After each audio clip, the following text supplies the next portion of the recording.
Andronis, il avait aussi beaucoup de mal. E2LEN. On est à l'antenne. De retour sur le plateau de la tranche info, place maintenant donc au focus. On a déjà commencé à discuter hors plateau, vous le savez. Je reçois ce soir donc Pamela Aubertan qui est politologue. Bonsoir Pamela. Bonsoir. Ça va? Ça va. Très bien. Nous avons également Saya Soumia qui est infirmière libérale. Bonsoir. Bonsoir Harold. Et nous avons également Hélène Bessis qui est avocate. Bonsoir. Bonsoir Harold.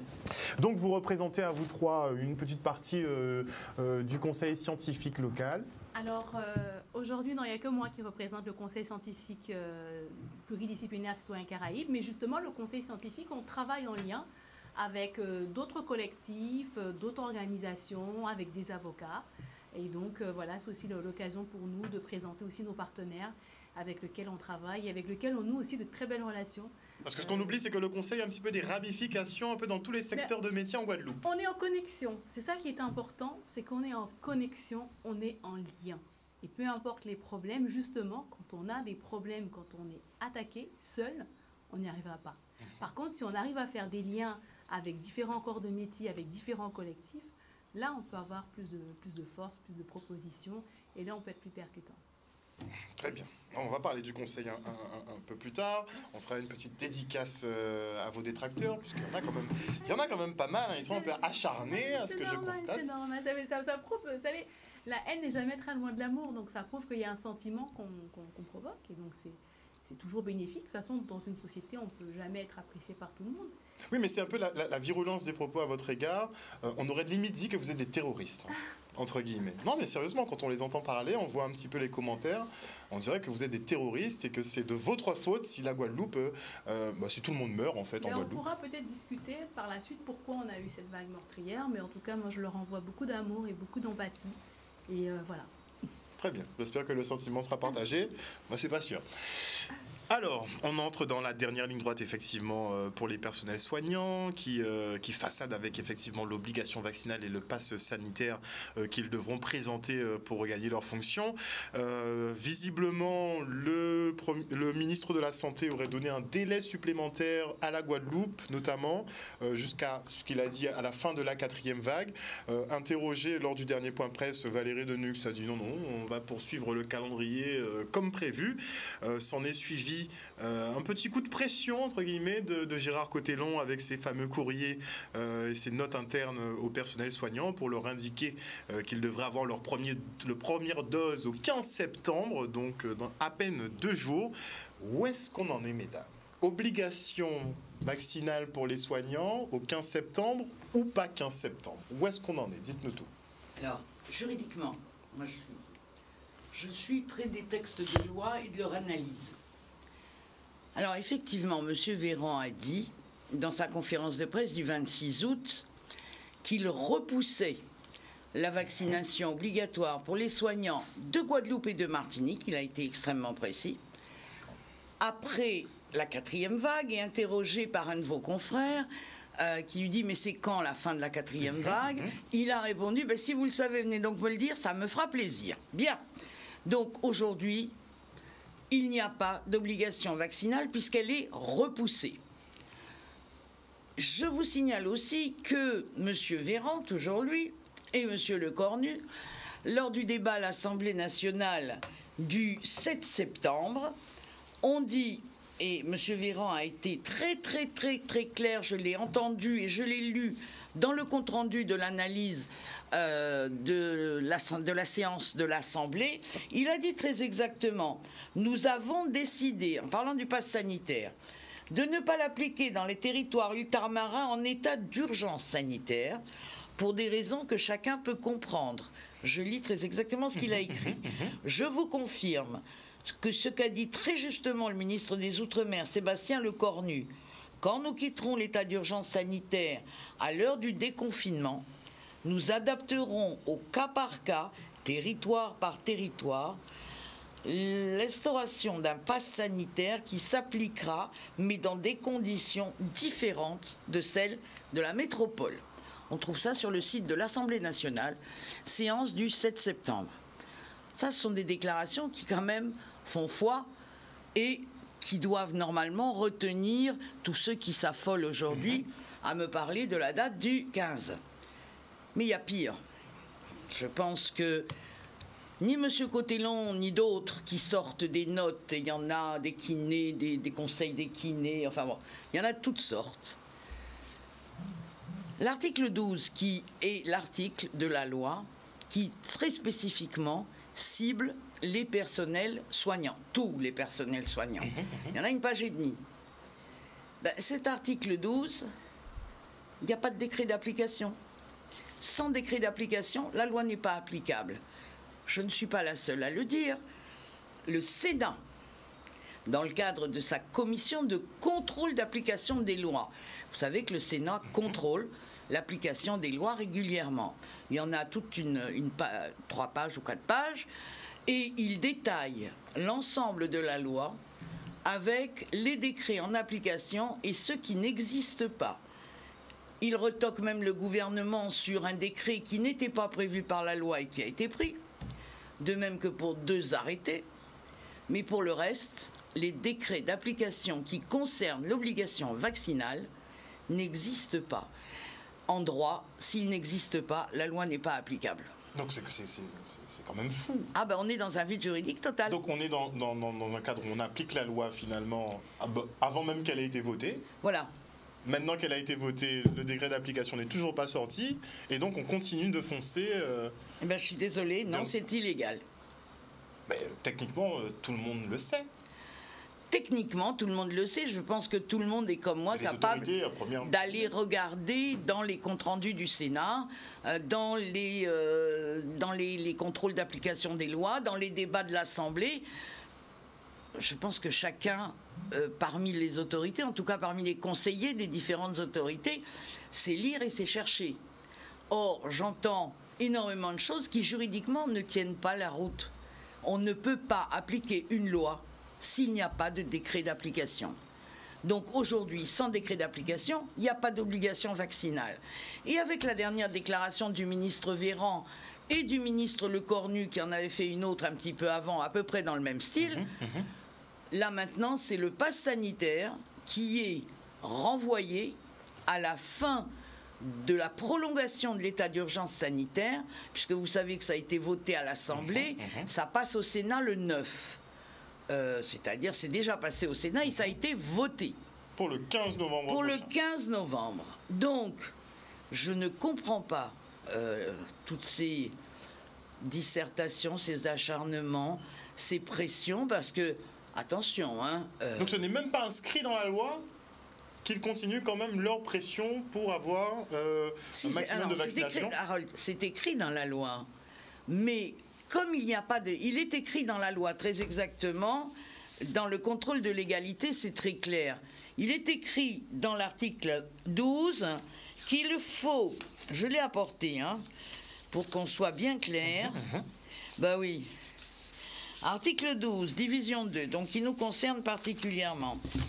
Un décret pris après avis de la haute autorité détermine les conditions de vaccination contre la Covid-19 des personnes mentionnées au 1 du présent article. C'est la grande liste, vous savez, des personnels soignants. Il précise les différents schémas vaccinaux et pour chacun d'entre eux, le nombre de doses requises. Ce décret fixe les éléments permettant d'établir un certificat de statut vaccinal pour les personnes mentionnées au 1 toujours, et les modalités de présentation de ce certificat sous une forme permettant d'identifier que la nature de celui-ci satisfait aux critères requis. Il détermine également les éléments permettant d'établir le résultat d'un examen de dépistage virologique ne concluant pas une contamination par la Covid-19 et leur établissement à la suite d'une contamination. Écrit noir sur blanc, on ne peut pas faire de zoom malheureusement, décret en attente de publication. D'accord. Et c'est pas le seul, il y en a d'autres où c'est décret non prévu, arrêté non prévu. D'accord. Donc le Sénat, vous savez, a une mission de contrôle. Et depuis le temps que je le fréquente, ils sont extrêmement pointilleux. Et donc à chaque fois, ils scrutent l'application des lois, ils scrutent les parutions. Et là, moi, je vais régulièrement. Cette loi m'intéressait particulièrement, puisque j'avais été saisie par des infirmières, des médecins, des personnels soignants en général. Donc, je scrutais tout ce qui se passait. Et c'est là que je suis tombée sur cette superbe information. Et c'est là que, par recoupement également, j'ai été regarder les débats de l'Assemblée. Est-ce qu'en état d'urgence, j'ai une question qui me vient. Oui. Est-ce qu'en état d'urgence, le Sénat a possibilité de s'exprimer par rapport à ce que... Est-ce qu'en état d'urgence, c'est pas le président qui a les pleins pouvoirs? Non, c'est autre chose. L'état d'urgence permet au gouvernement, et donc chez nous, aux représentants du gouvernement, c'est-à-dire le préfet, de prendre différentes mesures d'urgence. Mais cela étant, je suis désolée, l'état d'urgence sanitaire détermine simplement qu'on est dans une situation de crise qui va permettre de passer outre un certain nombre de règles de droit, pour dire simple, et qu'à partir de là, on prendra des décisions, des arrêtés, des décrets, etc., etc. Donc, non. Aujourd'hui, et en plus, je veux dire, compte tenu des déclarations faites par M. Véran à l'Assemblée et à sa conférence de presse, plus clair que ça, tu meurs. Donc on est dans quel cas de figure? On a un ministre, donc un ministre de la Santé et un ministre des Outre-mer qui nous donne une version. Arrivé en local, visiblement, le message a été dilué au passage. Et là, on arrive à... Non, la date du 15 septembre est maintenue. Voilà. Donc on est dans quoi? Dans du bluff? Alors, je pense qu'on est... ça, c'est une analyse... plus politologique, qui devrait revenir à Pamela.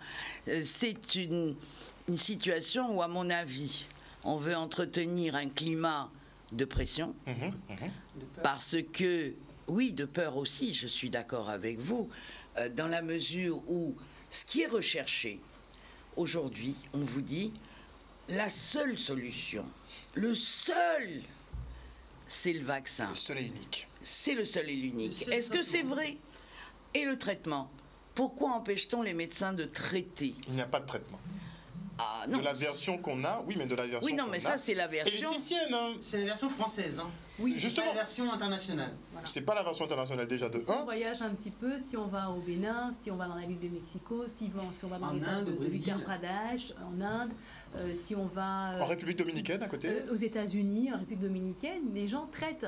Et en fait, il y a plusieurs études qui ont montré que ce sont les pays riches, en fait, qui traitent le moins bien parce qu'ils ont fait le pari du vaccin.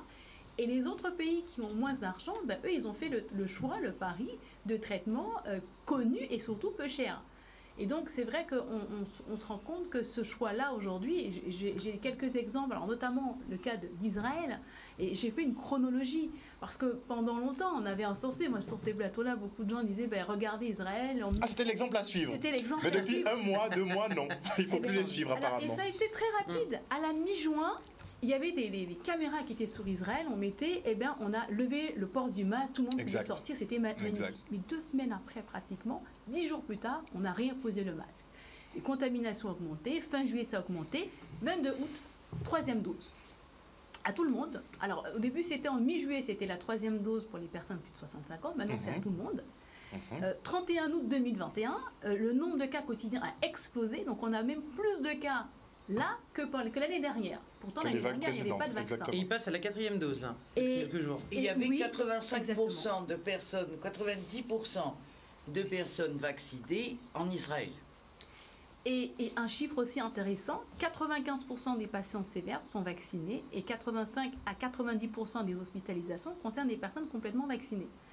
Et là, on va vers cette 4e dose, donc on se dit, mais ça c'est bizarre, parce que le responsable de la lutte contre le coronavirus, donc, qui s'appelle Salman Zarqa, qui a dit, il semble que tous les quelques mois, il faudra se faire vacciner. Et il dit, voilà, le virus est là, il continuera d'être là, nous devons également nous préparer une 4e injection. Et donc, il faudra peut-être faire des injections tous les 5 ou 6 mois. Or, vous avez des pays qui ont choisi autre chose. Et donc, par exemple, on a remarqué que quand le Covid, c'est une maladie, faut la prendre au sérieux. C'est-à-dire que pour certaines personnes, c'est une maladie qui sera bénigne, mais pour d'autres personnes, ça peut vraiment dégénérer. Et ça peut... Surtout les personnes atteintes de comorbidité. Voilà, exact. Surtout si on n'est pas pris en charge précocement. Je pense que Sonia va pouvoir rebondir. On va y venir. Et surtout s'il n'y a pas les traitements. Et donc, du coup, aujourd'hui, il faut bien prendre en compte que, voilà, c'est pour ça qu'on parle de syndémie. C'est-à-dire que ce virus, on a parlé de pandémie, mais non, c'est une syndémie. C'est-à-dire que c'est la rencontre entre ce virus et une maladie qu'on a déjà qui peut entraîner un cocktail explosif. Et donc ça, c'est important à prendre en compte en politique publique. Et on a remarqué que malheureusement, les politiques publiques n'ont pas pris ça en compte. Et ils ont imposé, moi je sais que j'ai eu le Covid, on m'a dit, restez chez vous, Doliprane. Et on a vu que cette règle-là, finalement, n'a pas fonctionné. Doliprane, et quand on attend que la situation dégénère, eh bien, on l'a vu en Guadeloupe ce que ça a donné. Quand vous n'êtes pas pris en charge à temps, et quand vous venez, quand la situation dégénère, ben souvent, malheureusement, c'était trop tard. Donc là aussi, je pense qu'il faut prendre exemple aussi, cette fois-ci, sur d'autres pays. Sur l'Afrique, par exemple, le Bénin. Le Bénin a 9 morts par million d'habitants. La France a 1776 de morts par million d'habitants. Donc au bout d'un moment, je veux bien cette tradition franco-française. Et le Bénin, ils sont à quel niveau de vaccination? Eh bien, très peu. Ça doit être dans les 0%, les 1%, plutôt 10%. plus. C'est ça. 10%? Tout ça? Quand même. Ah, je sais pas, je pense pas. Et je pense que pour rebondir sur la question posée tout à l'heure à Hélène, sur le gouvernement, il y a une véritable cacophonie. C'est-à-dire que c'est un gouvernement, on a l'impression qu'il navigue comme ça à vue. On l'a vu pour le port du masque. Enfin, moi, j'ai fait l'historique où, au début, on avait Sibeth Ndiaye et Olivier Véran, Agnès Buzyn. Le masque n'est pas nécessaire. Nous avons des milliers de masques. 1,3% pour le Bénin, en première dose. 1,3%. Et donc voilà, on a eu cette cacophonie du gouvernement au début sur le masque, on l'a actuellement sur les vaccins. Aujourd'hui, on vous dit encore, et le courrier de M. Cotellon le dit encore, c'est de l'ingénierie sociale. Pour protéger les autres. C'est une technique pour déstabiliser les gens. C'est-à-dire qu'on dit tout et son contraire. C'est une technique qu'ils n'avaient pas essayé avant dans d'autres pathologies. Et on a constaté qu'avec le coronavirus, c'est une technique qu'ils ont appliquée, qui marche très bien, parce que les gens vous disent « je ne sais plus quoi penser ». Même des médecins me disent « je ne sais plus quoi penser ». Et ils ont réussi leur coup. C'est-à-dire qu'on dit quelque chose, on revient dessus, on dit le contraire, et finalement, après, on ne sait plus. On ne sait plus où se positionner, en fait. Exactement. Parce que la même personne a dit tout et son contraire. Exactement. Donc ça, c'est une technique qui relève de l'ingénierisme social. C'est une technique pour pouvoir déstabiliser les gens, pouvoir les mettre, dans la peur, les enquister dans une forme de peur, et pouvoir après mieux les manipuler. Donc il faut rester pragmatique. Il faut s'orienter ou vers comité scientifique, ou vers Réinfo Covid, vers les avocats. De toute façon, on travaille tous en lien. Et demander conseil. Puisque nous, on fait que ça tout le temps, de pouvoir essayer de déblayer un petit peu les informations et de tirer en substance potentiellement... Demander conseil. Il faut savoir à qui on peut demander conseil. On sait qu'il y a ceux qui sous-tendent effectivement la version officielle, qui sont très représentés médiatiquement et qui justement discréditent. Et là on en revient un peu aux accusations qu'on profère par exemple contre le Conseil. C'est-à-dire que il n'y a même pas de débat. C'est-à-dire que le Conseil va avancer un argument, il n'y aura pas de discussion et ça va être directement mis sur le plan du complotisme ou de la bêtise et de l'ignorance. Donc on se débat de comment, en fait, en tant que spectateur, C'est là qu'on voit vraiment la différence entre, et que plusieurs chercheurs avaient déjà montré, entre la science et le dogme. Vous savez, dans la science, vous émettez des hypothèses. Vous dites, je fais une hypothèse, je vais regarder les cas qui vont confirmer ou qui vont infirmer. Par exemple, on fait l'hypothèse que le vaccin va fonctionner, si on prend le cas d'Israël, puis on se rend compte, là, si je dois faire 4, 5, 6 doses, faut peut-être que mon hypothèse, que je la revoie. Mais là, vous voyez, on s'enfonce, c'est-à-dire que là, on va vers le dogme. Le dogme, c'est une croyance, c'est-à-dire que pour moi, c'est ça. Et peu importe les données, qu'importe que les données varient, ça sera ça. Voilà. Et on a connu ça avec l'Église catholique, par exemple. C'est le dogme où l'Église était persuadée, par exemple, que la Terre était plate ou que la Terre tournait autour du Soleil et pas l'inverse. Et on a été jusqu'à détruire les livres, tous les livres qui disaient le contraire. Et donc aujourd'hui, tous les scientifiques et vraiment tous les médecins, tous les scientifiques, nous on a des médecins au conseil scientifique qui ne peuvent pas s'exprimer parce que systématiquement, ils risquent d'être radiés de l'ordre. Et on nous parle de consensus, c'est ce qui est terrible, c'est ce qu'on nous parle de consensus scientifique. On nous dit que la majorité des scientifiques sont d'accord, alors que on passe un petit peu de temps sur les réseaux, on se rend compte que c'est pas tout à fait le cas. Actuellement, tout le personnel soignant qui a une opinion, qui s'écarte de ce que Laurent Mukiele appelait la doxa du gouvernement, donc de cette ligne de conduite, eh bien, vous vous faites inquiéter. Conseil de l'ordre. Conseil de l'ordre. Par contre, si vous restez... Jusqu'aux menaces. Et par contre, si vous restez dans le cadre du gouvernement, alors là, vous faites les plateaux télé, vous êtes encensé. Et voilà, de toute façon, moi j'ai toujours la vérité prend l'escalier. Mais ce qui va être problématique, c'est qu'on avait... on sort donc... c'est pas on sort, on est en train de découvrir finalement la fracture et la crise de confiance qu'il y a entre les citoyens et les politiques. Là, finalement, on a eu droit à une gestion très politisée d'une question scientifique. Est-ce qu'on ne va pas vers une rupture de confiance entre la population et les médecins, par exemple, et le secteur médical? Ça a déjà commencé. Oui, bien sûr. Un peu beaucoup. Oui, il y a beaucoup de patients qui changent de médecin parce qu'ils ne sont pas en accord avec les prescriptions qui sont proposées. Donc ils s'orientent aussi vers nous, vers Réinfo Covid, vers les infirmiers, et ils nous demandent notre avis. Mais bon, c'est assez compliqué parce que je sais que beaucoup de mes confrères et consoeurs ont du mal à vouloir prendre position parce qu'on leur dit de rester neutre. Donc, rester neutre, neutre pro-vaccin, on leur dit si c'est pro-vaccin, ça passe mieux. Dans tous les cas. À partir du moment où ça va... Et ceux qui ont un avis un peu mitigé, on leur dit tout simplement de se mettre en retrait. De ne pas se positionner, tout simplement. À partir du moment où on se positionne, ça peut être compliqué. Comme ça, on maintient le statu quo, finalement. Et ça, vraiment, ça c'est la mort de la science. Parce que justement, la science, c'est de se poser des questions, c'est d'émettre des hypothèses, c'est d'admettre aussi qu'on s'est trompé. Je pensais ça, c'est pas ça. Et c'est surtout avoir ce questionnement permanent de cette remise en question. Et c'est avoir ce doute aussi de tout ce qu'on nous présente. Or là, et c'est d'avoir cet esprit critique. Or là, toutes ces valeurs scientifiques qui ont fondé quand même, qui se sont faites d'ailleurs en réaction à l'absolutisme et qui se sont développées durant le siècle des Lumières, mais sont en train d'être bafouées. Aujourd'hui, on ne peut plus douter. Aujourd'hui, on ne peut plus être prudent en se disant, mais c'est quand même une nouvelle technologie. Vouloir l'appliquer à des enfants de 12 à 17 ans qui ne présentent aucune forme sévère, aucune forme grave. Quand on sait que le vaccin, on le sait aujourd'hui, il y a des études bien documentées qui le montrent, que le vaccin n'empêche pas la transmission du virus, que le vaccin ne vous empêche pas de contracter le Covid et que Pfizer vous dit lui-même, page 97 de son dossier d'AMM, que vous pouvez même être vacciné et faire des formes sévères. Pourquoi vouloir aller, par exemple, vacciner des enfants qui ont entre 12 et 17 ans, qui sont en parfaite santé?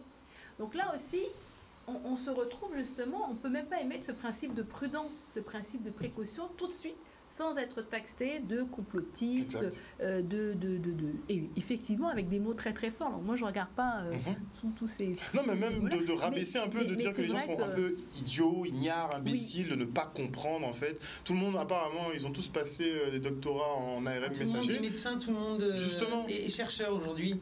Alors ça c'est impressionnant parce que les gens ont l'impression qu'ils détiennent la vérité. Voilà.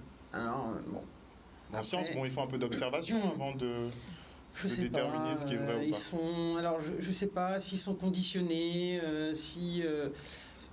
bon, après... Alors, on va en venir à un des grands paradoxes du moment. Peut-être après la coupure pub, on va marquer une petite page de pub et on revient après, justement, et ce paradoxe sur les médicaments. Parce qu'on dit qu'il n'y a pas de traitement, il y en a qui disent qu'il y a des traitements. Et ce qui est extrêmement paradoxal, c'est que le même CHU qui nous dit qu'il n'a pas de traitement existant traite les personnes. Donc ça, j'ai pas compris pourquoi ils font des prescriptions. Au début, je pensais que c'était que pour les cadres de la réanimation, donc en urgence, qu'ils utilisaient des médicaments, dont l'ivermectine ou chloroquine et azithromycine, les plus nommés. Mais ils font aussi des prescriptions. Visiblement, ils prescrivent aussi. Ils prescrivent et ils ont empêché les médecins, là, au mois d'août, les médecins traitants, de pouvoir prescrire. Voilà, les médecins pouvaient prescrire, mais en pharmacie, ne délivraient pas de l'ivermectine, par exemple. C'était uniquement en passant par le CHU. Donc ils ont un peu concentré toute l'activité, redirigé toute l'activité vers le centre hospitalier. Il y a eu un souci de prise en charge, la prise en charge précoce qu'on avait faite auparavant et qui fonctionnait bien.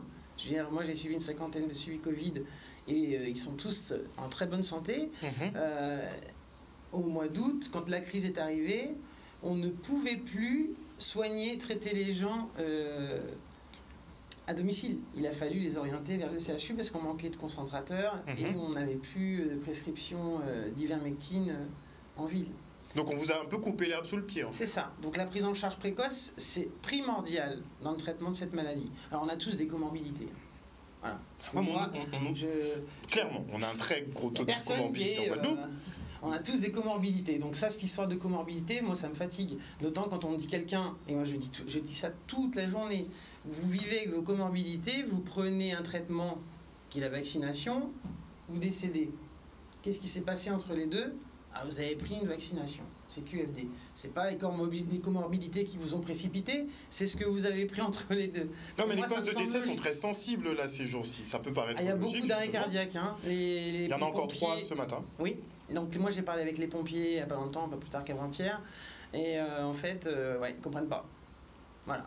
Et quand je leur demande si les gens sont vaccinés, ils me disent oui. Oui, mais on a un autre gros problème. C'est qu'on a des remontées, on a tous des contacts, la Guadeloupe c'est petit. Et effectivement, j'ai déjà eu plusieurs remontées de personnes qui m'ont dit donc qu'il y a plusieurs arrêts cardiaques. Les personnes étaient vaccinées. Bizarrement, quand elles arrivent au CHU ou quand on les déclare décédées. Il s'est passé une chose au mois d'août, c'est qu'on a gommé dans les dossiers. Après, voilà, on va vous dire le contraire après, bien sûr. On a gommé dans les dossiers de soins le fait que les patients soient vaccinés ou non. Ça date de quand? Parce que ça, on l'a confirmé. Début août. Donc avant, c'était bien pratiqué.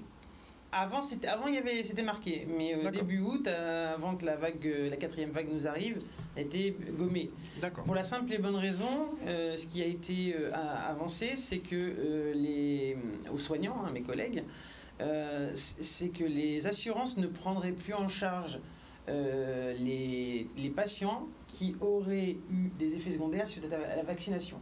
Donc, valait mieux gommer dans les dossiers le fait que...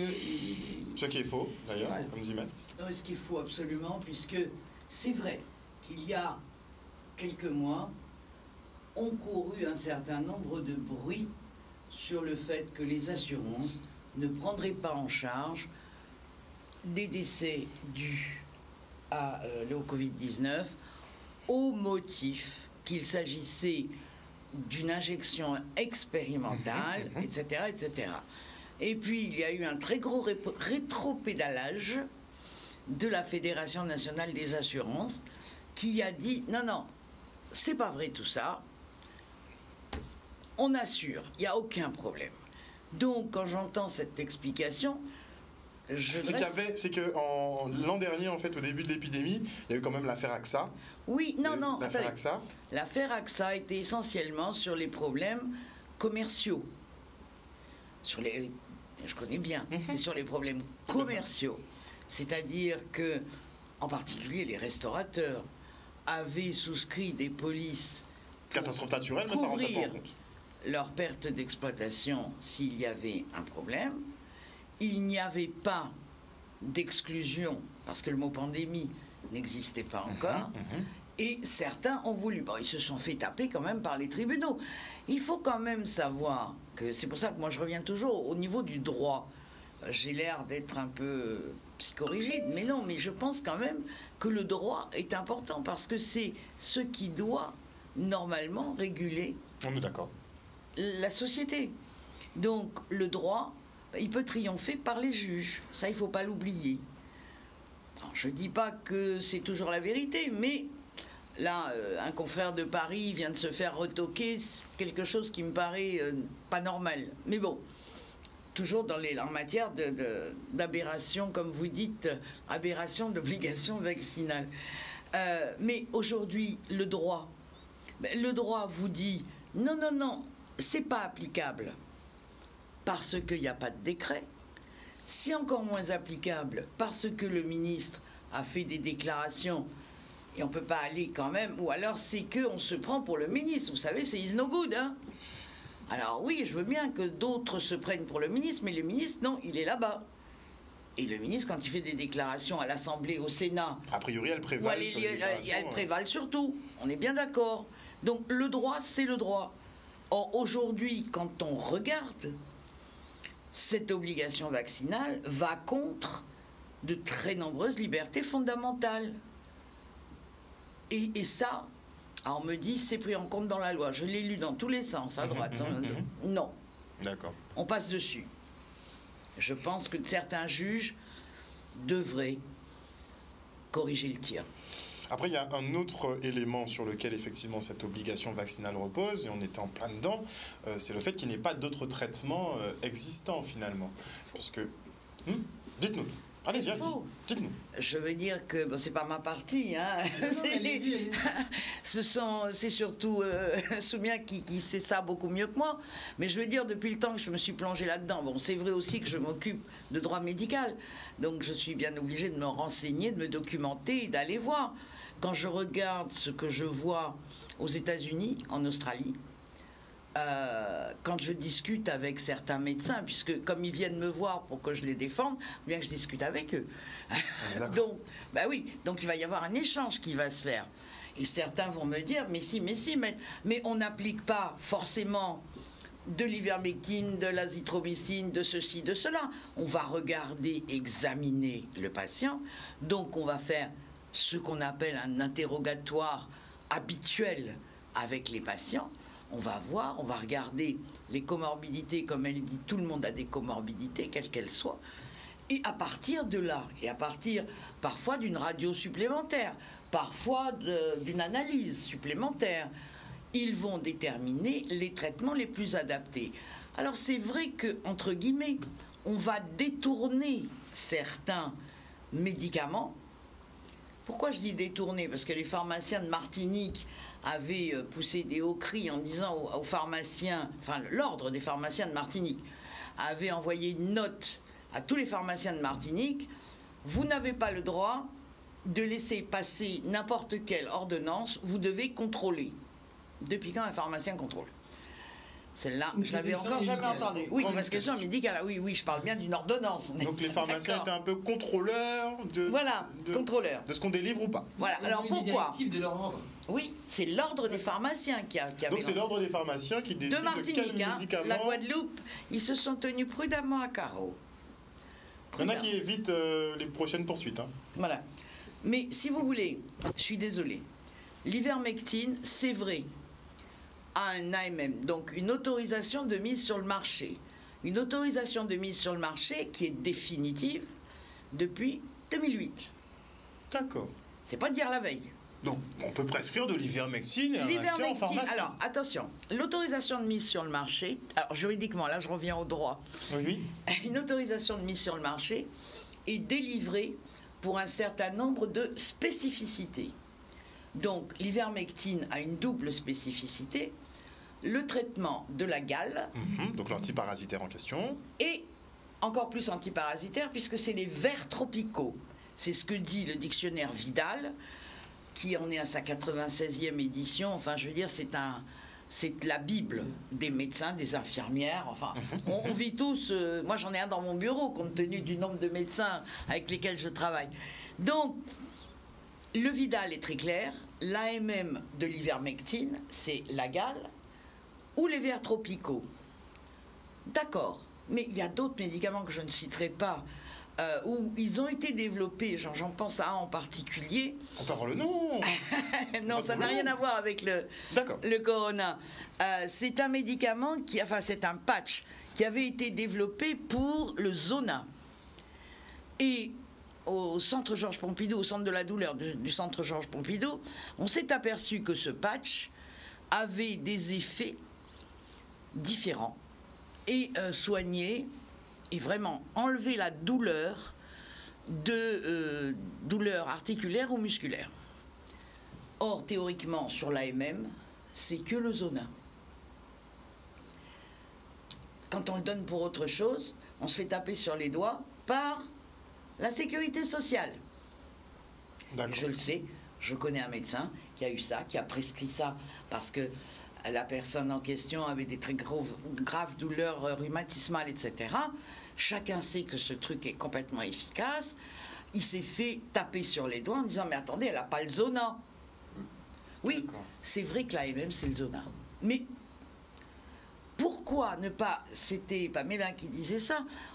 On évolue. Un médicament, on peut découvrir, on le prend pour quelque chose, enfin, techniquement, de manière des chercheurs.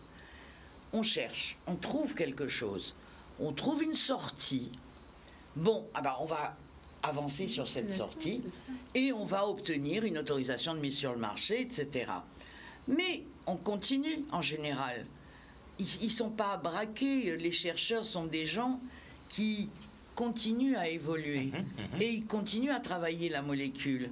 Et ils se disent, ah bah tiens, finalement, on pourrait l'utiliser pour ça, pour ça. Donc c'est un problème administratif en fait. Oui, c'est ça. C'est des lenteurs administratives. C'est des lenteurs administratives. Oui. Mais ils auraient pu élargir finalement le champ d'action de l'ivermectine justement en crise, en disant c'est un antiparasitaire, mais il peut aussi servir en antiviral. Et qui a été reconnu par des chercheurs. Avec on a eu le même problème avec la chloroquine finalement. Avec peu d'effets indésirables. Et ça, c'est le cas d'ailleurs de beaucoup de médicaments, c'est-à-dire que beaucoup de molécules ont été découvertes pour un usage, mais après on se rend compte que ces molécules peuvent servir à plein d'autres choses. C'est la même chose pour les plantes médicinales.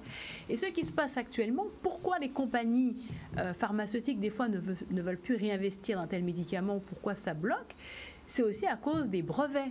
C'est-à-dire que vous avez des compagnies pharmaceutiques qui obtiennent des brevets pour un médicament. Donc le brevet, c'est un droit de propriété intellectuelle qui vous permet d'être le seul à produire ce médicament-là et empêcher les autres de le produire, vous pouvez les poursuivre. Et donc, du coup, ça permet à la compagnie d'engranger des bénéfices importants, mais c'est un droit qui est limité dans le temps, qui est pour 20 ans, généralement. Et donc, une fois que le brevet est dépassé, une fois que la période est finie, les 20 ans, ça tombe dans le domaine public. Et donc, du coup, d'autres compagnies peuvent le prendre et faire des génériques. Et donc, du coup, vous savez, Big Pharma, ils sont devenus extrêmement puissants. Ce sont des acteurs qui pèsent en milliards de dollars. Clairement. Et c'est d'ailleurs l'industrie, et je vais vous sortir quelques rapports, c'est d'ailleurs l'industrie la plus corrompue au monde. Et donc aujourd'hui, vous vous retrouvez... On précise bien, la plus corrompue. Alors, ça fait partie, lui, oui. Non, mais il y a des auteurs qui vous le disent. Alors, je vais vous citer. Les pharmaciens le disent eux-mêmes. Le rapporteur spécial des Nations Unies, à l'époque, Daniel Puras, disait que dans beaucoup de pays, la santé est l'un des secteurs les plus corrompus. La Commission européenne vous dit les commissions occultes et la corruption dans les marchés publics et le secteur pharmaceutique demeurent préoccupants. Et un accord là de la Chambre des communes en Angleterre qui vous dit, alors, je vais vous le traduire, c'est en anglais, elle vous dit les grandes firmes exercent une influence omniprésente et persistante non seulement sur la médecine et la recherche, mais écoutez bien la suite, mais sur les patients, les médias, les administrations, les agences de régulation et le suivant, la cerise sur le gâteau, et les politiques. Elle s'est infiltrée dans tout le système, à tous les niveaux. Elle définit les objectifs de recherche des médicaments sur d'autres priorités que celles de la santé publique, uniquement en fonction des marchés qu'elle peut s'ouvrir. Donc, vous avez d'ailleurs même des chercheurs, Richard Horton, qui a travaillé beaucoup Lancet, ou Peter Goshiz, un Canadien, qui avait montré qu'en fait, que l'industrie pharmaceutique s'apparente un peu à la mafia, parce qu'il avait montré que chez certaines compagnies pharmaceutiques, elles savent pertinemment, et c'est le cas de notre ami Pfizer, qui est très fort dans ça, que tel médicament produit des effets indésirables. Elles savent que ça va les amener au procès, et donc, mais elles se disent, écoutez, je peux faire par exemple 11 millions de bénéfices. Voilà. J'aurais peut-être, c'est plutôt des milliards des fois, 11 milliards de bénéfices, c'est souvent 11 milliards de bénéfices, bon, je vais donner 1 ou 2 milliards pour les procès. Et en fait, c'est comme si c'est un loyer qu'elles perçoivent. Donc, elles savent pertinemment les effets secondaires qui peuvent être dévastateurs, mais elles le font quand même parce que ça va rapporter de l'argent. Et Pfizer, que tout le monde encense, et que tout le monde dira Pfizer, c'est une magnifique compagnie, 95% d'efficacité, c'est une compagnie, alors si je peux vous le dire, Pfizer a publié des études sans accès aux données. Elle a été condamnée à 71 reprises en 20 ans pour un record de plus de 4 milliards 600 millions d'amendes. Mais Pfizer, s'en moque éperdument. Pourquoi? Parce qu'elle l'a intégré dans son business plan. C'est ce qu'il faut expliquer. C'est-à-dire qu'ils savent pertinemment. Il y a un pharmacien qui m'a dit récemment, quand j'ai commencé mes études, je croyais dans ce que je faisais. Aujourd'hui, j'y crois plus. Il s'oriente vers la médecine alternative. Mais pour lui, un médicament, et ça on l'a constaté nous tous depuis un moment, un médicament va soigner effectivement une pathologie, va être prescrit pour une pathologie, mais parallèlement, il est prévu pour déglinguer un autre organe. Alors, ce qu'il faut savoir, c'est que les laboratoires ont très bien manœuvré, je vais dire, pour rester sobre. C'est qu'aujourd'hui, vous avez un effet secondaire. vous avez un effet secondaire grave, etc., vers qui vous vous tournez? Ah ben non, pas vers les laboratoires, ça, parce qu'ils ont négocié, d'accord, et on ne peut pas les toucher. Vers l'État, non. Enfin, l'État en tant que tel. Vers les prescripteurs, non. Vers les infirmières, non. Vers les cliniques, non. Vous n'avez qu'un seul recours, c'est l'ONIAM.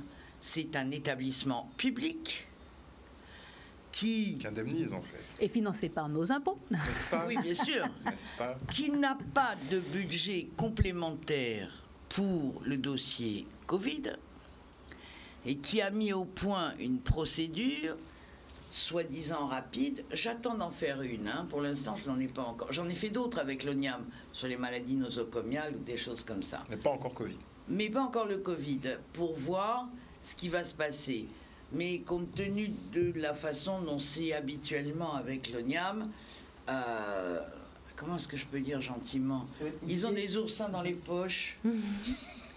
Oui, je confirme vraiment parce que les personnes qui avaient été vaccinées pour la grippe H1N1 et qui ont développé des effets secondaires, notamment la narcolepsie, il y a des gens, au bout de 10 ans de bataille juridique, qui n'ont jamais été indemnisés. Il y en a qui ont été indemnisés au bout de 10 ans, il y en a qui attendent toujours, et il y en a en fait qui ont pleuré devant la faiblesse du montant.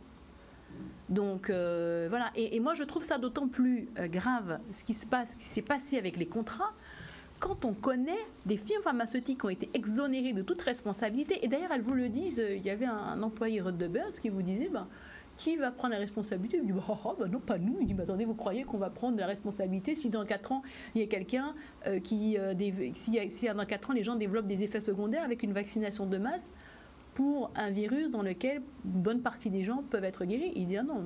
Il a bien dit, je ne perçois pas un salaire à 7 chiffres pour tomber dans de tels pièges. Donc voilà pour vous dire un peu leur état d'esprit. Et il faut bien comprendre, ce que je trouve dommage que les États ont très mal négocié, c'est que Pfizer par exemple, rien que, on n'a pas fini l'année. Pfizer, depuis qu'il a commencé à vendre des vaccins, en 6 mois, il a fait 11,3 milliards de dollars. En 6 mois.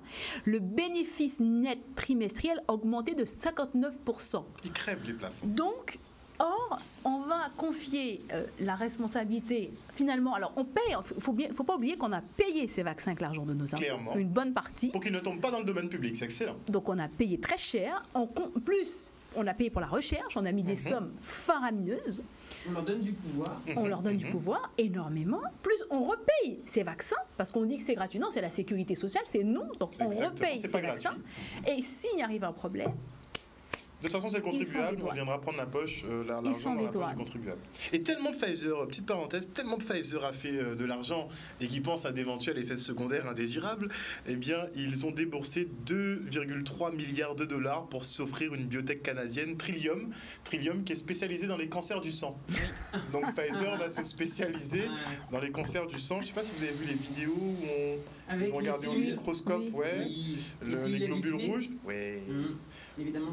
Je pense que c'est une stratégie. Et ça, c'est d'autant plus dommage que l'État n'a pas fait ça avec les firmes pharmaceutiques, parce que quand on lit, par exemple, le dossier d'AMM conditionnel, on se rend compte que les études sur la génotoxicité n'ont pas été faites. Or, ça, c'est des études importantes. Parce que c'est la phase 2, ça, même. Mais elles n'ont pas été faites. Ils ont sauté. Ça, c'est ce que les chercheurs n'aiment pas ou les médecins n'aiment pas entendre. Oui, mais ce n'est pas été fait. Et donc, du coup, on ne sait pas les risques que ça va entraîner sur des maladies. Bien. On ne sait pas les risques que ça va entraîner même sur... est-ce qu'on ne va pas transmettre une défectuosité à nos enfants, alors qu'on veut vacciner des jeunes? Pfizer l'a prévu quand il a sorti le vaccin. Il y a une petite ligne, je n'ai pas avec moi, mais qui spécifie qu'une fois vacciné, il ne faut pas copuler pendant un certain nombre de jours d'ailleurs. Ah ouais, oui. C'est marqué en tout petit. Ouais. Donc ils ont bien prévu ça. Il y avait une étude sur la transmissibilité par les voies sexuelles. Et cette fameuse enzyme transcriptase inverse que les médecins n'aiment pas entendre, et pourtant elle est là, elle existe, peut refaire, et ça je n'arrêterai pas de le dire, passer l'ARN messager, donc intégré dans le génome cytoplasmique de la cellule peut faire repasser dans le noyau, intégrer les gamètes, et après on ne sait pas quoi. Après on ne sait pas, je veux dire, on ne sait pas ce que la nature peut faire. En tout cas, à partir du moment où c'est dans nos gènes, voilà, on peut imaginer. Donc on découvre, hein, et ils découvrent en même temps que nous finalement. Non mais il faut savoir quand même aujourd'hui qu'on vaccine avec un produit qui a une AMM conditionnelle. Jusqu'au 20 décembre, je crois. Et provisoire. Non, attendez. Le texte n'est pas celui-là. Vous savez, je me fie toujours au texte.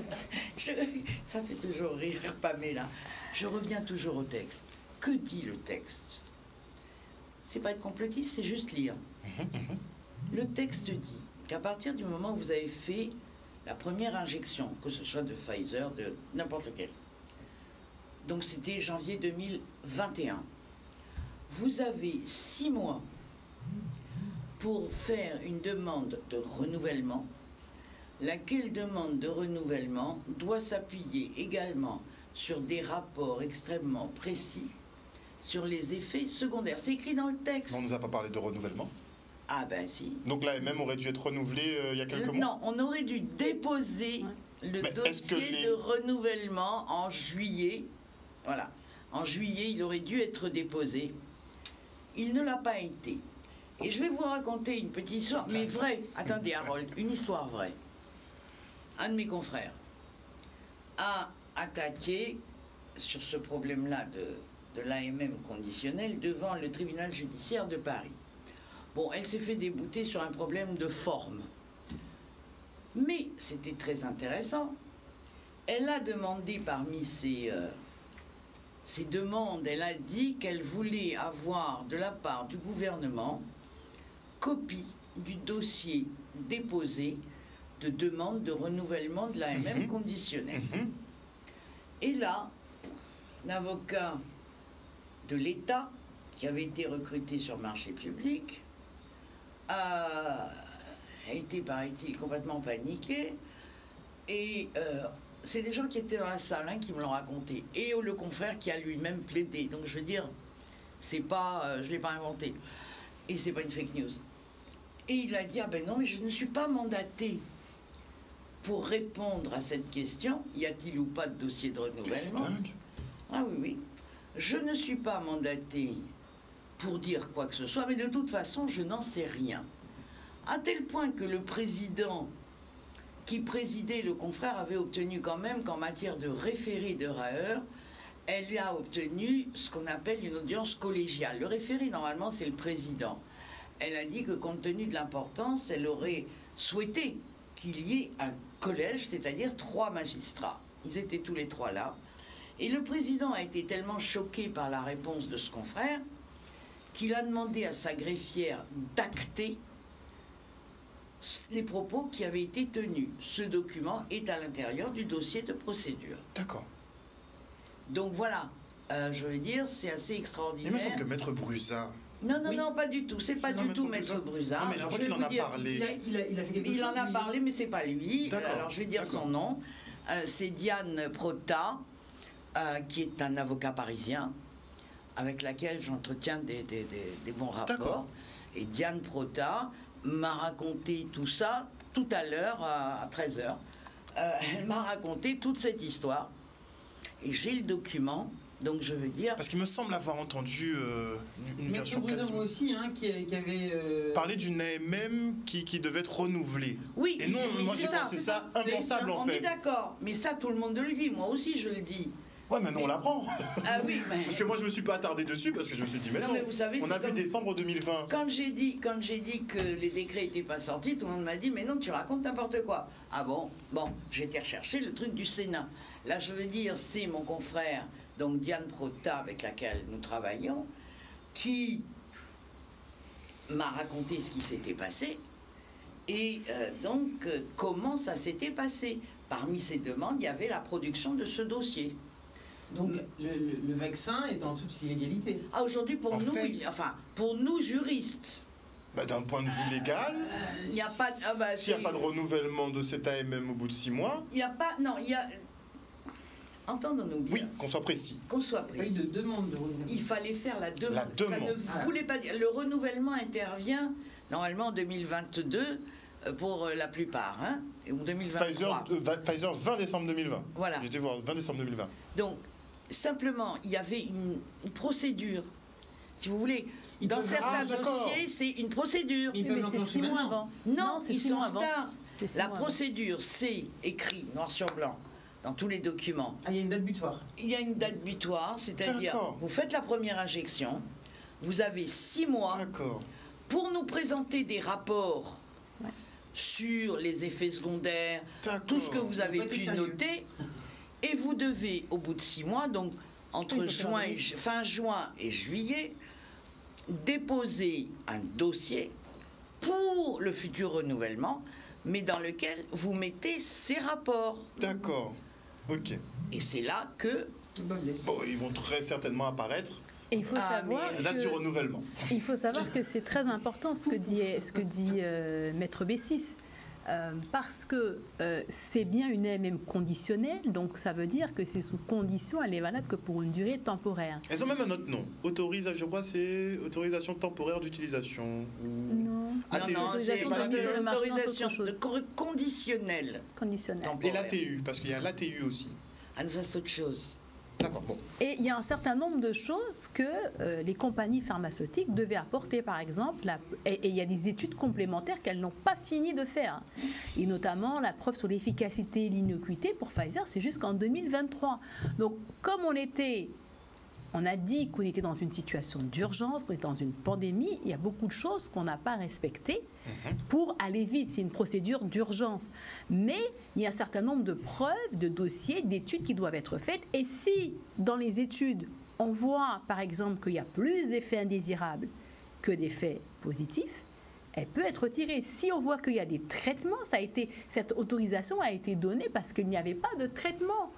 On peut alors peut-être, je dis bien peut-être, comprendre pourquoi certains ne voulaient pas qu'il y ait de traitement. Peut-être, hein, c'est juste, est-ce que c'est une question Quand même dans la sémantique, on ne veut même pas dire il y a d'autres possibilités. C'était quand même spécial. Pareil hein. aussi, on remarque que, notamment en France, ce n'est pas le cas des Pays-Bas, mais notamment en France, il y a un problème pour remonter les effets indésirables. C'est pas En le cas des pharmacovigilance. Pays-Bas. En pharmacovigilance. Alors qu'il ça, nous c'est parle de historique. la pharmacovigilance la plus pointue de toute l'histoire de la Non, ça c'est ce qu'on pharmacovigilance. raconte. En Europe, elle est réputée pour être parmi les derniers de la classe, hein, les Français, en pharmacovigilance. D'accord. En tout cas, là, tout est occulté. Hein. Et nous, on les constate, par contre, sur le terrain. Essayez Donc dites-nous tout, il faut qu'on sache essayez avant de qu'on se quitte. téléphoner à la pharmacovigilance. Ah non, moi je suis sur leurs chiffres tout le temps. Par contre, mais c'est Je vous vrai dis que... pas leur site. Je vous dis de faire la démarche, de faire une remontée. Mais pour n'importe... Alors, je vais être très très dur, parce que je l'ai rencontré dans un dossier, pour n'importe quel médicament. D'accord. Si vous avez quelque chose à signaler, donc vous devez faire remonter, vous le faites remonter par votre médecin le plus souvent, mais vous pouvez également le faire vous-même. D'accord? Vous allez voir. Ok, je vais faire un test. Je vais suivre le conseil. Alors Soumia, comment ça se passe concrètement? La réalité du terrain, c'est quoi? Ah, les réalités du terrain, c'est compliqué en ce moment. Donc il faut... on a des rapports avec les médecins qui se complexifient. On a des médecins, donc quand ils font partie de Réinfo Covid, ça va très bien pour moi. Quand ils n'en font pas partie, c'est beaucoup plus compliqué, surtout on a de très bons rapports, mais on sent bien que voilà, il y a quand même maintenant une petite distance qui s'installe parce qu'on n'a pas les mêmes façons d'entrevoir les choses. Alors, moi, la vaccination, d'un point de vue personnel, j'y touche pas. Donc vous refusez de vacciner Je refuse de vacciner les patients. S'ils veulent le faire, je les oriente vers des confrères, des consoeurs. Mais moi, personnellement, je ne le fais pas. Est-ce qu'ils comprennent votre démarche? Totalement. Totalement, oui. Mais moi, il y a des antécédents. C'est-à-dire que pour le H1N1, cette année-là aussi, moi, je ne vais pas vacciner. Donc, vous avez fait le bon choix? Exactement. C'est ce que j'ai constaté. J'ai fait ce pari-là et puis finalement, voilà, il n'y a pas eu de reconnaissance derrière. Donc, bon. Non, ce vaccin, je ne le pressens pas du tout. Et puis, force est de constater que beaucoup de gens vaccinés, alors pas dans mon environnement proche, puisque moi, mes patients, pour la plupart, ne le sont pas. Et même pour tout dire, tous ne le sont pas du tout. Ils sont dans la même dynamique que moi, donc ça va. Mais et ils vont très bien, je tiens à le préciser. Et puis personne n'a eu le Covid dans ma tournée. Donc voilà, c'est à part moi, à 2 reprises, mais sinon, mes patients non. Donc voilà, je me suis isolée et puis bon, tout s'est bien passé. Il y a le volet des traitements aussi. Gros volet des traitements. On peut traiter ou on peut pas traiter. Mais... Alors, moi, je traite avec le protocole de réinfo Covid. D'accord. Voilà. Quel est-il? Alors, le protocole réinfo Covid, il y a un protocole préventif et un protocole curatif. C'est toujours à peu près la même chose. Donc, on a la vitamine C liposomale, on a la vitamine D3, on a le magnésium et on a le zinc. Et avec ça, on traite pratiquement l'intégralité. Si on prend précocement les patients quand ils sont positifs, dès l'apparition des premiers symptômes, si on les traite précocement, je veux dire, ça se passe très bien. La vitamine C en injectable devrait être appliquée à l'hôpital. Elle ne l'est pas. Il y a de grands débats au niveau international sur la vitamine C. Certains ne veulent pas, surtout la liposomale, certains ne veulent pas reconnaître finalement son efficacité. Mais c'est vrai qu'il y a un gros débat international dessus. Et des échos que j'ai eus, bon, ça a l'air pas mal. C'est pas si mal. Il faut expérimenter. Moi, je l'ai expérimenté. J'ai eu le Covid cette année, là, durant la 4e vague, avec bien 2-3 jours. On a fait des expérimentations sur nous. De fièvre. J'avais donc, non le protocole de l'info-Covid, mais qui est similaire aussi au protocole du conseil scientifique, et j'expérimentais la vitamine C liposomale. C'est impressionnant. En 2-3 jours... c'est pratiquement 100% assimilable, contrairement à la vitamine C que vous pouvez acheter en pharmacie. Voilà. Et manger des fruits avec de la vitamine C, ça n'apporte pas forcément le même niveau qu'on peut avoir avec la liposomale. Mais la vitamine C, liposomale, zinc et vitamine D, qu'on ne trouvait pas... qu'on ne trouvait pas pendant des semaines. Là, je crois que ça commence à revenir un peu. Je crois qu'il y a une injonction, d'ailleurs, au niveau du gouvernement pour que les pharmacies constituent des stocks et qu'elles aient une longueur d'avance. Je crois qu'elles doivent constituer 2 mois de stock de tous les produits qui pourraient aider à la lutte contre le Covid. Et ça expliquerait peut-être... On a eu plein de soucis au début du mois d'août. On a une rupture de stock d'écouvillons dans les laboratoires. On a des nouveaux écouvillons qui sont arrivés. On a une rupture de stock de tests antigéniques dans les pharmacies. On a eu une nouvelle marque de tests antigéniques qui est arrivée. Moi, je reviens de Paris. J'ai été dans les pharmacies.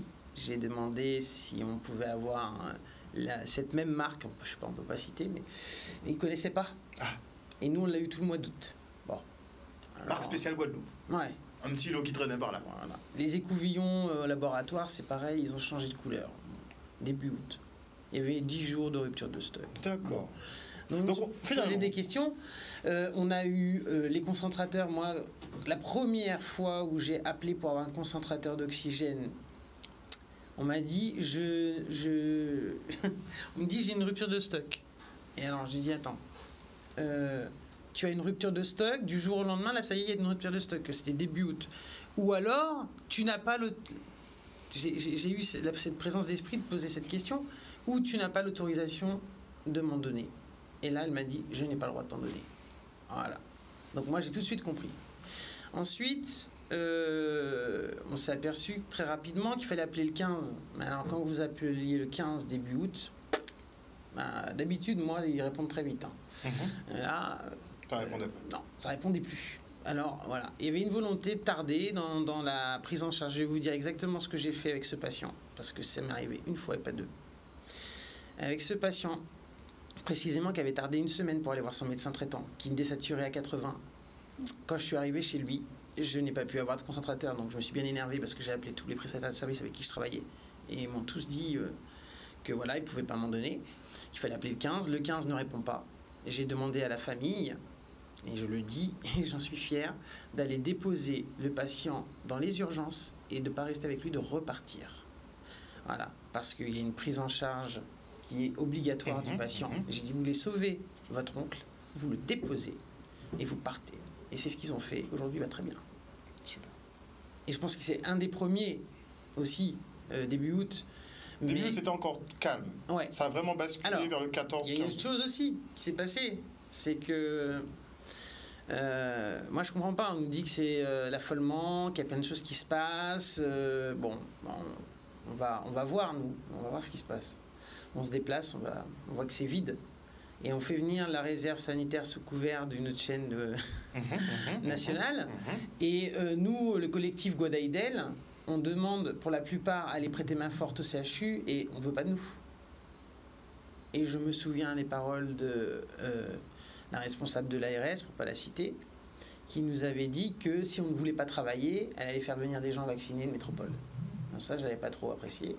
D'accord. Je tiens à le dire. Et donc, oui, la réserve sanitaire est arrivée, mais on avait les personnes ici pour pouvoir prêter main forte au CHU. On n'a pas voulu de nous. Moi, j'ai discuté avec des infirmières en interne qui m'ont dit, le fait de prendre des personnes en réserve sanitaire, ça évite d'embaucher du personnel en plus. En fait. Alors, ça nous a coûté bien cher tout ça. Donc non, et puis surtout, il y avait aussi une volonté, certainement, d'appliquer des protocoles que nous, on n'aurait peut-être pas appliqués. Voilà. Dont le protocole dodo, là Hypnovel et morphine. Oui. Donc ça a vraiment été appliqué. Bon, ils l'ont reconnu de toute façon. Bien sûr, j'ai eu des coups de fil de collègues en burn-out qui m'ont appelé pour me dire « Soumia, j'ai tué des gens ». Donc comme moi, j'ai des collègues qui m'appellent à minuit pour me dire « Soumia, j'ai tué 2 personnes ». Et quand je lui pose les bonnes questions, je lui dis « Mais explique-moi, calme-toi, qu'est-ce qui se passe? Qui t'a donné l'ordre? Est-ce qu'il y avait des médecins guadeloupéens dans le service? Non. » Je trouve que là, voilà, ça devient compliqué. Donc c'est vrai qu'il y a des personnels soignants qui se sont mis en arrêt pendant cette période pour ne pas avoir... Alors ça, je sais pas, mais cette personne-là, oui. Elle a carrément fait un burn-out et puis elle est partie parce qu'elle n'avait pas supporté. D'accord. Le patient en question lui a attrapé le bras et lui a dit « Sortez-moi de là » et elle savait qu'est-ce qu'elle poussait en fait. C'est-à-dire que quand on pousse de la morphine, qui est des dépresseurs respiratoires et de l'hypnovel à quelqu'un qui est désature de moins de 75, on sait qu'on ne ramènera pas la personne. Donc quand on en a parlé, il y a des gens qui en ont parlé sur le collectif. Moi j'observe beaucoup mon collectif et je vois les collègues qui répondent c'est un traitement palliatif. Non. Non, hypnovel associé à morphine, c'est pas un traitement palliatif. Je suis infirmière de bloc, je sais que l'hypnovel, à quoi ça sert au bloc. La morphine, effectivement, est utilisée en traitement palliatif, mais les deux associés. On ne ramène pas les gens de moins de 75 de SAT, et même les plus jeunes. Et d'ailleurs, pour citer un journal qui est France Antilles, Martinique, oui. Il y a eu des médecins qui ont témoigné. Exactement. Et qui disaient qu'ils ne pensaient pas qu'un jour on leur demanderait de tuer leurs patients. Mais ça s'est passé aussi en France lors de la première vague avec le scandale du Rivotril. Voilà, il y avait des choix à faire. Le Rivotril, le Remdesivir, toute cette cascade d'aberrations qui deviennent insupportables. Et le diazépam.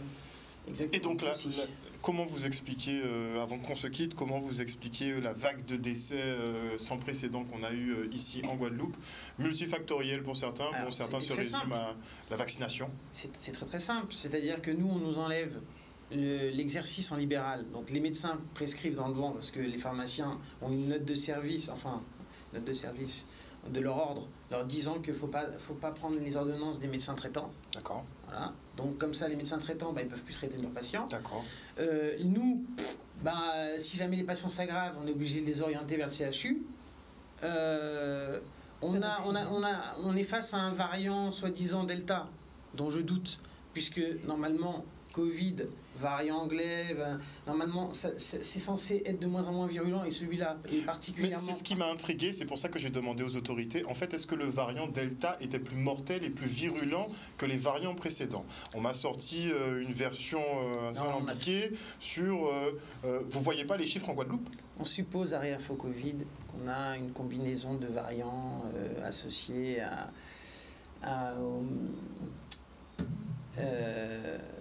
une combinaison, il n'était pas tout seul le variant, variant dingue. Ah, la dingue. Ouais, ils auraient associé... Bon, après, voilà, ce qu'on suppose. Donc, parce qu'on ne sait pas où est passée l'épidémie de dingue, il y a eu 25 000 cas de dingue, je crois, sur l'année. On ne sait pas, ça serait une combinaison des deux, ce qui fait que, voilà, il était particulièrement compliqué celui-là à gérer. D'accord. Alors effectivement, s'il n'est pas pris en charge précocement, on va directement à l'hôpital, et puis on rengorge l'hôpital. Et comme on rengorge l'hôpital, le personnel de la réserve sanitaire qui arrive, qui eux font que l'hôtel et l'hôpital, se retrouvent submergés. Ils annoncent en métropole sur les ondes qu'on a Ebola ici. Et puis, moi, on m'appelle et on me dit qu'est-ce qui se passe en Guadeloupe. Alors, qu'est-ce qui se passe ? Tous les patients qu'on devrait traiter en ville, on ne les traite plus. Ils sont à l'hôpital. Et à l'hôpital, au-dessus de 50 ans, on les laisse sur les brancards. Et j'aurais des soucis, moi. Et en dessous de 50 ans, on les traite parce qu'on n'a pas assez de matériel à l'hôpital, donc au-dessus de 50 ans, on les laisse. Et puis après, on arrive à des extrêmes. Et après, donc on est obligé de trier selon l'âge, trier en fonction de la désaturation, etc., des comorbidités. Et on a les résultats qu'on a. Une très mauvaise gestion de la politique de santé.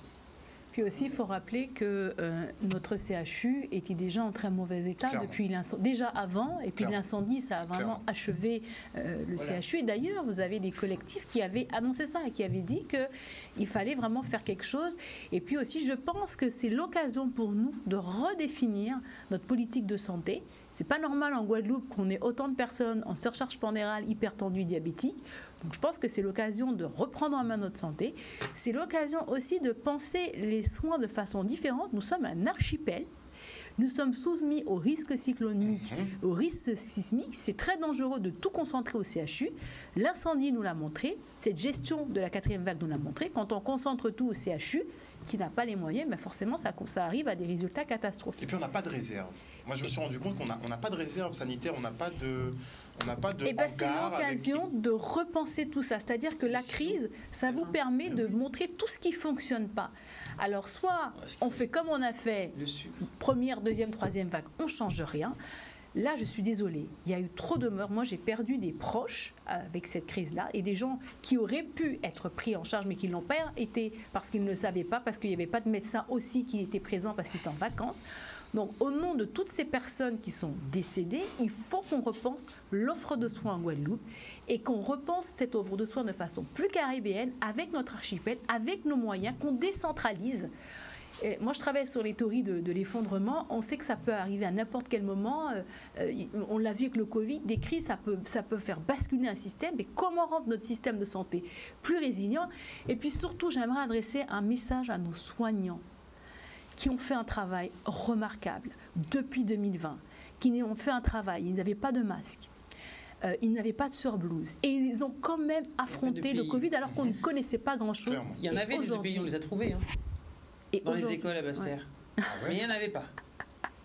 Et aujourd'hui, alors qu'ils ont fait un travail remarquable, et notamment je pense à ce qui se passe actuellement avec cette obligation, avec ces courriers qui sont faits aux soignants du CHU, qui ont dû vivre des situations dramatiques, qui sont dans un état psychologique vraiment très difficile, et aujourd'hui on les attaque, on s'acharne sur eux. On tirait de l'acharnement. Ah oui, donc s'il vous plaît, moi j'ai envie de dire que voilà. Licenciement.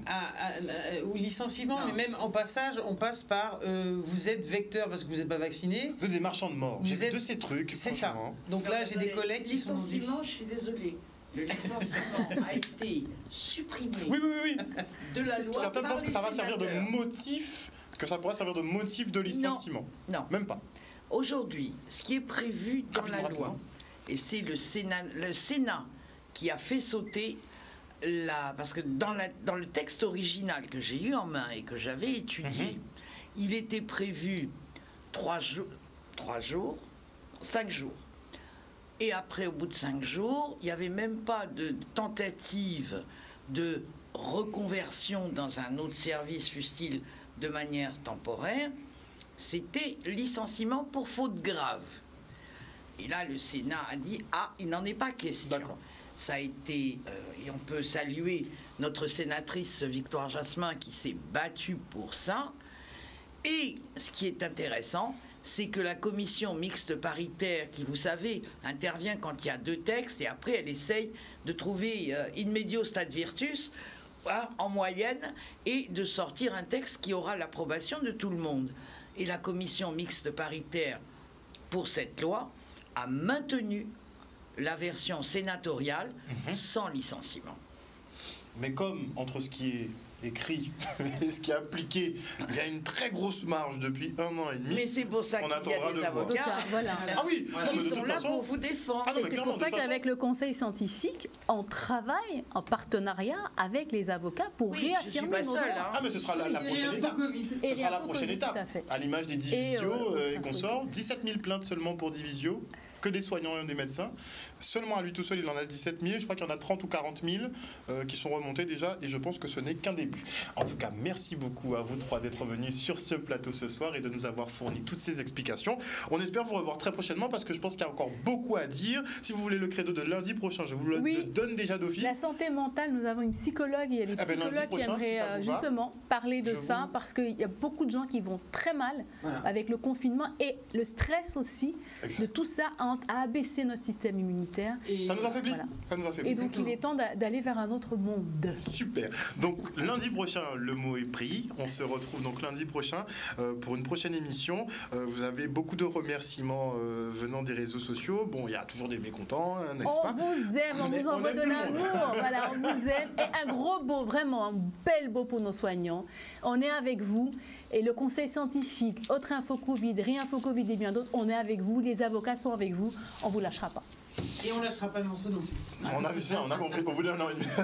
Là, je pense que le message est clair, net et précis. En tout cas, chers téléspectateurs, on espère que vous avez passé un bon moment en notre compagnie. Le focus est terminé pour ce soir. On se retrouve demain avec nos jeunes de l'équipe WeBash. On parlera encore de la gestion de crise Covid parce que eux non plus, ils n'ont pas tout saisi là-dedans. Donc, on reviendra encore demain dessus. Mercredi, je recevrai Hélène Migerel. Donc, elle nous donnera un peu sa vision de la gestion de crise d'un point de vue sociologique. Je pense que vous avez déjà vu le texte qu'elle a publié. Donc, vous savez un peu la teneur finalement de l'émission. On va encore envoyer. En tout cas, passez une excellente soirée sur Canal 10. On se retrouve demain. Des bisous, des bisous.